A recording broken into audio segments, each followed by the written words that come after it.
Hello friends! Alright, let's dive right into chapter 7 of Box of Shocks. Oliver found out in chapter 6 that his parents have moved. So he's living across the street from his old house and his box of shocks is still stuck in his old house with a new kid staying in the room. Alright, chapter 7. I hide the bolt in the bottom drawer of my desk in a pencil case and I go back to bed. I'm not going to sleep. I'm going to think. Think about how to get my box of shocks back. At first I think about going over, knocking on the door and telling the new people in my house that something was left behind when we moved. But what if they ask what it is? What if they follow me to my hiding place and see me take my box of shocks out of the closet? And what happens if these people eventually become friends with my parents and tell them about it? No, I definitely can't take that chance. I don't want one single person to know about my box of shocks. The only way to get it back is to sneak into the house. But how? I'm awake most of the night trying to figure out a way to rescue my box of shocks. Suddenly, as I'm about to doze off at around 3:30 a.m., I've got it. The perfect plan. I'll flush them out. It'll be simple. All I have to do is let some dangerous animal in through the back door. The people living in my old house will run for their lives, leaving the house wide open. It'll be easy for me to head up to my room and rescue my box of shocks. The question is, what kind of dangerous animal should I use? My Grandpa Golly might have one. It's hard to believe Mom grew up in Grandpa Golly's house, which is like some weird mini zoo with birds, hamsters, cats, dogs, and who knows what else filling every room of the house. The only pet Mom lets me have is a fish. Even though Grandpa Golly has tons of pets, the problem is that none of them are scary enough. The people in my old house aren't exactly going to run for their lives when I turn a hamster loose in their kitchen. A skunk would be way better. That's when I think of Stanley Stenchley Stevenson. He was in my class 2 years ago. Everyone calls him Stenchley because of his part-time job. He and his dad trap skunks in people's yards. I decide to give Stanley a call first thing in the morning. Hi, Stan. This is Ollie. Remember? From Frog Face's class? Second row, third from the back? I was the one who never called you Stenchley because I thought it was cruel and wrong. Are you serious? Stenchley says. Yeah, I'm serious. Anyway, I was wondering if you had a skunk I could borrow. You want to borrow a skunk? He says. For what? It's top secret, I tell him. Stenchley says. After a bit of hemming and hawing, he says, I don't normally do this, but I'll rent you a skunk. Rent me a skunk? I say. Yeah, the rent includes use of the cage, he says. How much does it cost to rent a skunk? I ask. I'll give you a deal. Really? How much? $100. What? Are you kidding me? I yell into the phone. $100 to rent a stinky little furball? What kind of a deal is that? Take it or leave it, Stenchley says. I hang up without saying another word. I wouldn't pay him $100 to rent a skunk, even if I was a millionaire. And besides, maybe it wasn't such a good idea anyway. After chasing that cow around at Uncle Ned's, I've had enough of four-legged critters. With the skunk idea gone kaput, I have to come up with some other plan to scare the new people out of my old house. But 48 hours later, my brain is a great big black hole of nothingness. I don't have one single idea. And that's when I decide to call Cosmo. I wouldn't exactly call Cosmo a friend. We never hang out after school together or anything. Last year, my teacher, Mr. Martins, paired everyone up in class to work on a science project. I was stuck with Cosmo. At first, I tried to trade for someone more normal, but Mr. Martin said, no tradesies. In real life, you've got to work with who you're stuck with. So suck it up and get to work. There was no arguing with Mr. Martins. He was as tough as a bulletproof ham sandwich. The way things turned out, Cosmo was the best partner. Our assignment was to design a space station for 30 people to live on the surface of Mars for 6 months. When I saw this impossible topic, I slapped my forehead so hard I almost knocked myself out. Cosmo's reaction was different. He found a huge sheet of paper and began drawing a web of ideas. Amazing, wildly fantastic ideas flew out of Cosmo's head faster than he was able to write them down.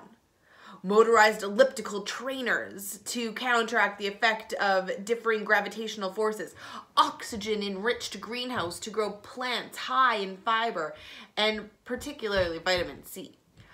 Waste compaction system that extract water before running it through a purification plant to fully recycle it. When it comes to generating wild ideas to solve different problems, Cosmo is the man. Compared to building a space station on Mars, flushing 3 people out of an old house should be easy for him. The next morning, I give Cosmo a call. Hi Cosmo, it's Ollie. I've got a little situation and I need some of your wild and crazy ideas. Hold on a second, Cosmo says. I need some paper and a pencil. He puts the phone down and I wait until he says, okay, shoot, tell me your situation. Okay. I need to flush some people out of a house for a few hours, I tell him. It's my old house and I have something to get back inside. Something that was left behind. Something, Cosmo says. What kind of something? Just something, I reply. I don't want to tell him my box of shocks, no matter how much I need his help.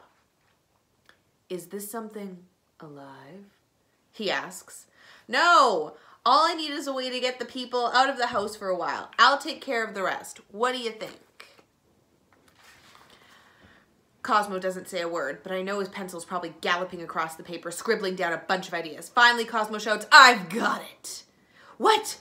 What have you got, Cosmo?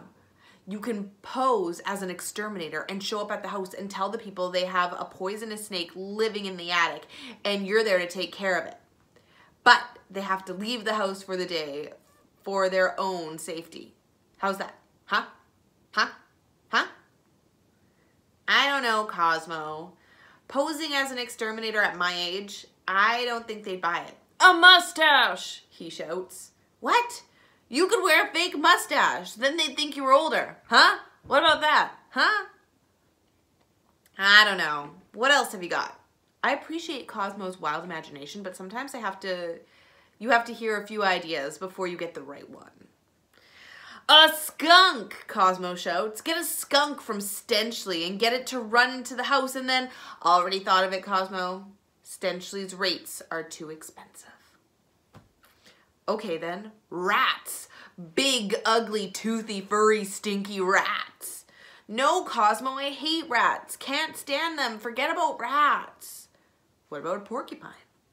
Too prickly, I say. How about a camel? They spit, you know.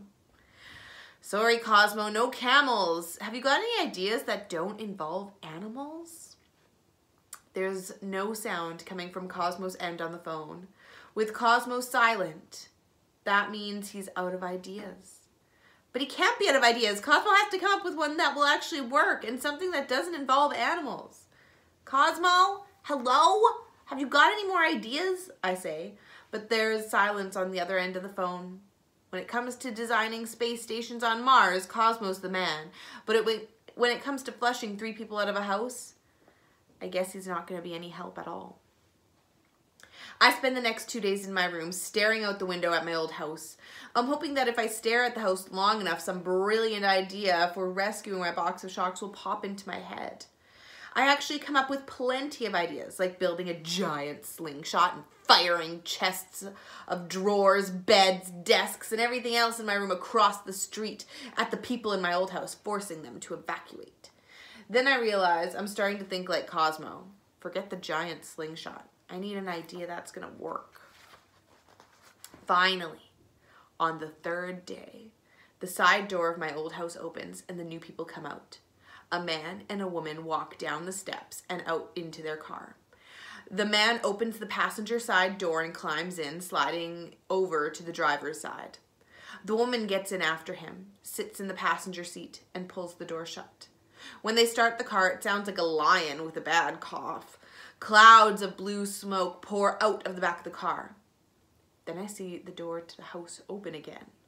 A boy runs out, slamming the door behind him, and rushes down the steps. He yanks the car door open and dives into the back seat as the car takes off, sputtering and lurching down the street. I watch the cloud of blue smoke. Then my eyes drift up to the second floor window. The kids living in my room. That boy in the long baggy sweater hanging down below his knees has his stuff in my closet. Every day that kid goes in my closet. Only a loose wooden panel separates him from my box of shocks. As the smoke clears, so does the fog in my brain. How stupid can I be? I don't have to flush these people out of the house. All I have to do is wait until they're out. I can use the hidden backdoor key to sneak into the house when there's no one home. It'll be so simple. Simple, yes, but I still have to be careful. When people go out, I don't know how long they'll be gone for. Maybe they've just gone to the corner store for a few minutes. I'll have to find a way to be sure they won't suddenly return home while I'm sneaking around inside their house. How will I do that? By spying on them, of course. All I have to do is watch them come out and go out for a while. I'll figure out when they leave for work and when they come home at night. I'll look for patterns. Soon I should be able to tell when it's safe to sneak into the house and rescue my box of shocks. It's so simple. And that's the end of chapter 7. I think it's a good plan. Definitely wait until they're gone. I mean, technically you could have just kind of ran across the street and tried to get in at the end of that chapter when they left, but we'll see what happens next. I hope you guys have a good weekend. Bye.